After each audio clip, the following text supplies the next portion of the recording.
Okay बेटा, अब next pages में आप देखें दिया है आपका ये जो पेज दिया हुआ है इसमें आप देखें कि to know the true natures of the British imperialist and economics explanations of these causes by the thus the government's documents are the important sources of history of modern India। और जो governments के documents थे वो important थे modern history of India. Bharat के आधुनिक इतिहास को जानने के लिए आप देखेंगे जो गवर्नमेंट्स के द्वारा मेड किए गए थे, कंपोज किए गए डॉक्यूमेंट्स वो ज़्यादा इम्पॉर्टेंट है। And newspapers, magazines, pamphlets, this is the most important resources we have a knowledge gain our modern Indian history।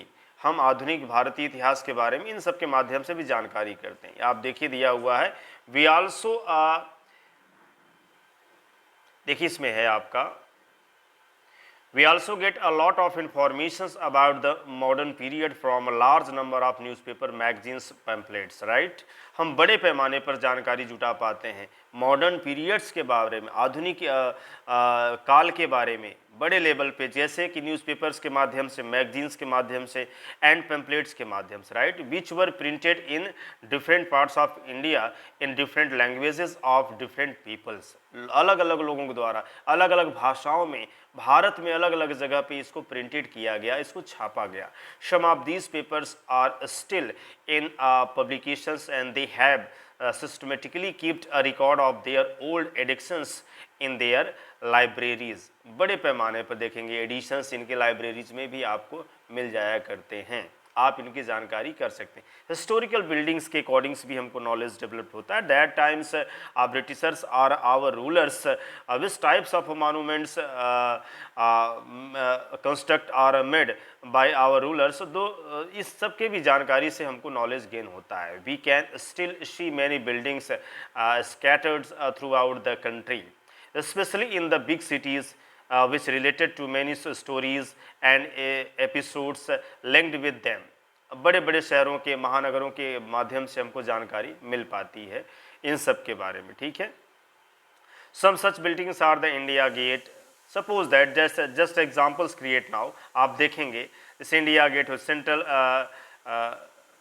Secretariat, the Rashtrapati Bhavan and the Parliament House, the Birla House, it is like these types of buildings are great achievers for that times we have knowledge gain। हम जानकारी कर पाते हैं इनके माध्यम से किस तरह से यहाँ पे सिस्टम्स रहा होगा, जो हिस्टोरिकल बिल्डिंग्स का जो कंस्ट्रक्शंस था। All these buildings are not only our national wealth but they also throw a good deal of light on different aspects of architectural achievements of India। Means जो ढांचा था, जो बनावटी थी, हम एक तरीके से डिज़ाइन और कला और संस्कृति के बारे में भी हमारा देश समृद्ध किस तरह से था, उस इन सब के स्टडीज़ के माध्यम से हम समझ पाते हैं और जान पाते हैं कि मॉडर्न एज में इस तरह की चीज़ों से कैसे हमारा एक भारत समृद्ध देश था कलाओं के माध्यम से, right. Other works of arts के बारे में देखिए, various statues and many rare specimens of paintings are not only important as work of art but they also tell us something about the physical features and achievements of the national leaders and great historical personalities। उनके बारे में भी study हमको करने को मिलता है। Great personality, जो महान व्यक्तित्व जिनको बोलते हैं बेटा, उनसे हमको जानकारी मिल पाती है। मिसलेनियस सोर्सेज देखिए, तमाम और चीज़ें मिला करके जो हम स्टडी कर पाते हैं, उसको जान पाते हैं, उसके बारे में देखिए दिया हुआ है। In additions to the above sources there are certain other sources which provide very useful informations। means when we have a study about modern period, so that type of made more than other facilities are of available, means additional और भी चीज़ें जुड़ जाती हैं जिनके माध्यम से हम समझ पाते हैं। The chief among them are of films which threw a good deal of light on the contemporary peoples and their way of life। the impressions which they leave and remains quite permanent because मतलब कह सकते हैं एक तरीके से इन सब के बारे में हमको नॉलेज गेन हो पाता है बेटा, ठीक है।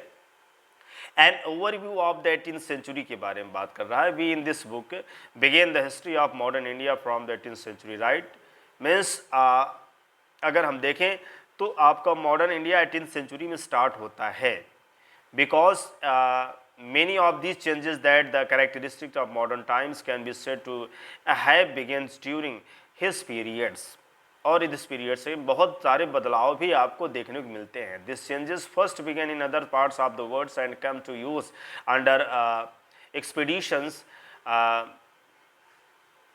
which were not of your choice as your country had gone under foreign domination. और पूरी तरह से बदलाव होकर के विदेशी ताकतों के हाथ में आ जाता है. एक जो विदेशी ताकत होती है यानी ब्रिटिश जिसको हम बोलते हैं उसके अंडरटेकर्स में चला जाता है. So however the life of the people in our country has been deeply affected by these changes. बहुत ज़्यादा प्रभावित, कैसे प्रभावित हुआ, बहुत ज़्यादा बदलाव आया इन सब बदलावों की वजह से. ठीक है. Some of these features of this modern era such as industrializations, great progresses in technology and growth of cities and greater interactions among nations are said to have begun in the 18th century AD. तो ये सारी चीज़ें बदलाव देखने को मिलती हैं. आप इस तरह से पढ़ेंगे और आगे भी इसका स्टडी करेंगे. नेक्स्ट वीडियो जो हम जब जारी करेंगे बेटा तो उसके बारे में स्टडी करेंगे. आपको एक्सरसाइजेज अच्छी तरीके से करना है क्योंकि आपका टेस्ट होने वाला है. प्रिपेयर रहिए, लाइन बाय लाइन स्टडी करिए. अभी हम इसके बारे में नोट्स भी प्रोवाइड करेंगे. आपको नोट्स बनाना है कॉपी में और कंप्लीट करना. Okay, thank you, have a nice day.